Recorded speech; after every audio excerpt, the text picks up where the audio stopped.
আরজিকর কাণ্ডে তৃণমূল বিধায়কের যোগ এই মুহূর্তের সবথেকে বড় প্রশ্ন। এই খবরে রাজ্য রাজনীতি তোলপাড়। সাত সকালে বড় আপডেট আপনাদেরকে জানিয়ে রাখি।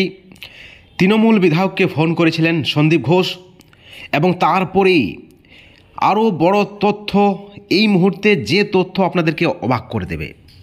এখনও পর্যন্ত তদন্তের যা গতি তাতে তিলোত্তমা অধ্যায়ের প্রশ্নের শেষ নেই, একের পর এক প্রশ্ন। রাজ্য জুড়ে প্রতিবাদ মিছিল, নবান্ন অভিযানের ডাক, ডাক্তারদের কর্মবিরতি, একটাই দাবি, দোষীদের কঠোর শাস্তি দিতে হবে। কিন্তু তার মধ্যে একটা বড় খবর উঠে এসছে যে কোনো প্রভাবশালী নিশ্চয়ই এই কাণ্ডে যুক্ত। বারবার উঠে আসছে একটি বড় মাথার নাম। উত্তর খোঁজার চেষ্টা করছে তদন্তকারী সংস্থা। আর এর মাঝেই আরজিকর সূত্রে সামনে এসেছে বিস্ফোরক তথ্য। এই মামলায় সুপ্রিম কোর্টে বেজায় বিপাকে পড়েছে রাজ্য। হাসপাতাল এবং পুলিশের ভূমিকা নিয়েও বিস্তর প্রশ্ন উঠেছে। বন্ধুগণ, আপনাদেরকে জানিয়ে রাখি, তদন্তকারী সংস্থা সিবিআইয়ের প্রশ্নের মুখোমুখি হয়ে আরজিকরের প্রাক্তন অধ্যক্ষ সন্দীপ ঘোষ একাধিক ব্যক্তির নাম ফাঁস করেছে, যেমনটা কিন্তু সিবিআই সূত্রে খবর রয়েছে। বিশিষ্ট আইনজীবী বিকাশ রঞ্জন ভট্টাচার্য বলেছেন, এর পিছনে আরও অনেক দোষী রয়েছে। তারা কারা সেটাকেই তো ধামাচাপা দেওয়ার চেষ্টা করছে সরকার। তদন্তকারী সিবিআই সূত্রে খবর রয়েছে যে ঘটনার দিন 10:15 সন্দীপ ঘোষ শিবিরের এক হাউস স্টাফকে ফোন করেন প্রভাবশালী তৃণমূল বিধায়ক। সেই সময়ে শিয়ালদহ স্টেশনে ছিলেন ওই হাউস স্টাফ। কলেজের চেস্ট মেডিসিন বিভাগের এক চিকিৎসক ছাত্রী ধর্ষণ ও খুন হয়েছে। হাউস স্টাফকে এই কথা বলে দ্রুত কলেজে পৌঁছানোর নির্দেশ দেন প্রভাবশালী। শিয়ালদহ স্টেশন থেকে ওই হাউস স্টাফ 2 ইন্টার্নকে ফোন করে বিভাগে পৌঁছাতে বলে। অর্থাৎ এই যে ঘটনার একটা তাড়াহুড়ো, সেটা কিন্তু অনেক কিছুই প্রমাণ করছে, যেমনটা দাবি রাজনৈতিক মহলের, বিশেষ করে বিজেপির। আবার এই 2 ইন্টার্ন তারা দাবি করছেন যে ঘটনাস্থলে পৌঁছে তারা দেখেন এক ইন্টার্ন ও হাউস স্টাফ সেখানে রয়েছেন। ওই প্রভাবশালী ব্যক্তি সন্দীপ ঘোষের কাছ থেকে ফোন পান বলে দাবি প্রাক্তন অধ্যক্ষ শিবিরের জুনিয়র চিকিৎসকদের। অধ্যক্ষকে ফোনে খবর দেন এমএসভিপি সঞ্জয় বশিষ্ঠ এবং সঞ্জয় বশিষ্ঠকে খবর দেন নিহতদের ইউনিট হেড চিকিৎসক সুমিত রায় তোপাদার। বিভাগে পৌঁছে অধ্যক্ষকে ফোন করেন এক ঘনিষ্ঠ ইন্টার্ন। সংশ্লিষ্ট ইন্টার্নদের দাবি ঘটনাস্থলে বহিরাগতরা যাতে প্রবেশ না করে তা নিশ্চিত করতে বলেন অধ্যক্ষ। সেদিন সন্দীপ ঘোষ 10:30টার মধ্যে হাসপাতালে পৌঁছান। ততক্ষণে হাসপাতালে পৌঁছে গিয়েছে টালা থানার পুলিশ। আন্দোলনকারীর এক চিকিৎসক বলেছেন যে আমরা শুনেছিলাম অনেকে এসেছিলেন সেদিন সেমিনার রুমে, কিন্তু সেটাই প্রশ্ন, কেন এসেছিলেন? এটাই সবার সঙ্গে লড়া উচিত। কেন এত লুকোছোপা? কাকে বাঁচাতে চাইছে? কাকে বাঁচানোর চেষ্টা? কে সেই বড় মাথা? কতটা প্রভাবশালী? বন্ধুগণ, আপনারা দেখেছেন সুপ্রিম কোর্টে রাজ্যের হয়ে লড়াই করছেন 23 জন আইনজীবী। আপনারা দেখেছেন কিভাবে জিডির মিসলিঙ্ক রয়েছে, পুলিশের ভূমিকায় ক্ষুব্ধ হাইকোর্ট, সুপ্রিম কোর্ট। আবার আপনারা এটাও দেখেছেন যে প্রাক্তন অধ্যক্ষ সন্দীপ ঘোষ এবার সিবিআই তদন্তের বিরোধিতা করে ডিভিশন বেঞ্চে যেতে চেয়েছেন, যদিও ডিভিশন বেঞ্চে তার মামলা বা অনুরোধ রাখেননি বিচারপতি হরিশ টন্ডন। এই ঘটনাক্রম থেকে উঠে আসছে একাধিক প্রশ্ন। সকাল 10টার মধ্যে তিলোত্তমা ধর্ষণ ও খুনের ব্যাপারে নিশ্চিত হলে কার নির্দেশে অ্যাসিস্ট্যান্ট সুপার 10:52 বাবা মাকে ফোন করে আত্মহত্যার কথা বলেন?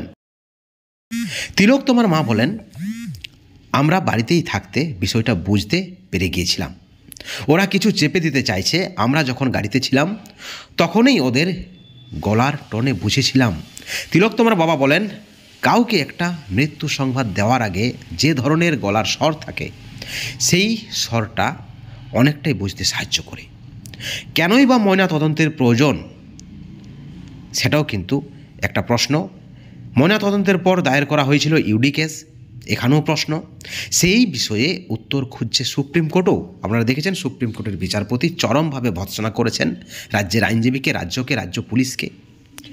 ঘটনায় বিজেপি নেতা জগন্নাথ চট্টোপাধ্যায় বলেছেন, এটা নিছক উত্তেজনার বসে করে ফেলা কোনো অপরাধ নয়, এটা পরিকল্পিত খুন। এর পিছনে ষড়যন্ত্র রয়েছে। কারণ আপনারা ইতিমধ্যেই দেখেছেন আরজিকরের যে আর্থিক দুর্নীতি, ডুপ্লিকেট মেডিসিনের কারবার, ড্রাগস কারবার, এবং সেই সঙ্গে একটা টাকার খেলা চলছে, এর পিছনে রয়েছে বড় কোনো প্রভাবশালী। ইতিমধ্যে এক তৃণমূল বিধায়কের নাম উঠে আসছে। বন্ধুগণ, আরজি করের প্রশাসন, কর্তৃপক্ষ, বাকি সব কিছু মিলিয়ে ওই মহিলা চিকিৎসক নিশ্চয়ই কিছু জানতেন, যাতে প্রকাশ্যে না আসে তার জন্য এই ঘটনা পরিকল্পিতভাবে ঘটানো হয়েছে, যেমনটা দাবি করা হচ্ছে বিজেপির পক্ষ থেকে। বিজেপি থেকে শুরু করে কংগ্রেস থেকে শুরু করে সিপিএম সকলেই কিন্তু এই ঘটনার বিরোধিতা করছেন।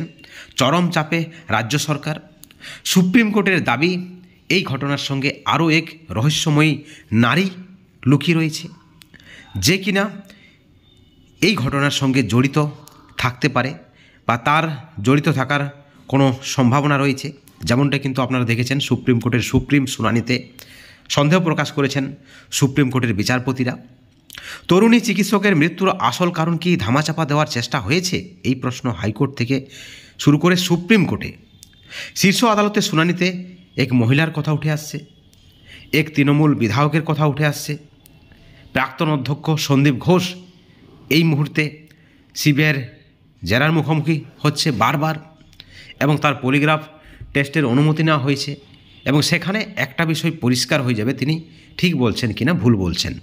আপনাদেরকে জানিয়ে রাখি, পলিগ্রাফ টেস্টের মান্যতা কিন্তু হাইকোর্টে বা সুপ্রিম কোর্টে নেই, কিন্তু এটা অনেকাংশে তদন্তে সহযোগিতা করবে।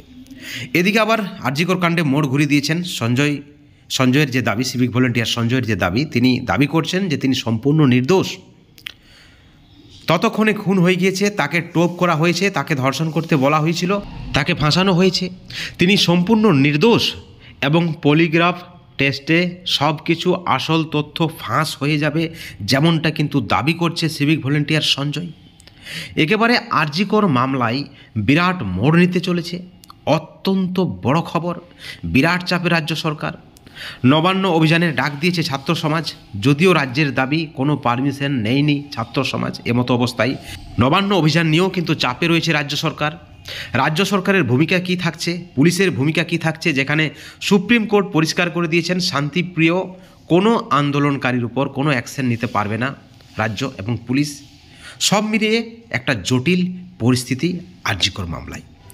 বন্ধুগণ, এই ভিডিওর পরিপ্রেক্ষিতে আপনাদের কি মতামত, আপনাদের কি প্রতিক্রিয়া, আপনারা অবশ্যই চ্যানেলের কমেন্ট সেকশনে কমেন্ট করে জানাবেন, এবং পরবর্তী আপডেটের জন্য অবশ্যই চ্যানেলে নজর রাখবেন, কারণ পরবর্তীতে আরও গুরুত্বপূর্ণ তথ্য নিয়ে, খবর নিয়ে, নিউজ নিয়ে, আপডেট নিয়ে আমরা আপনাদের সামনে হাজির হব।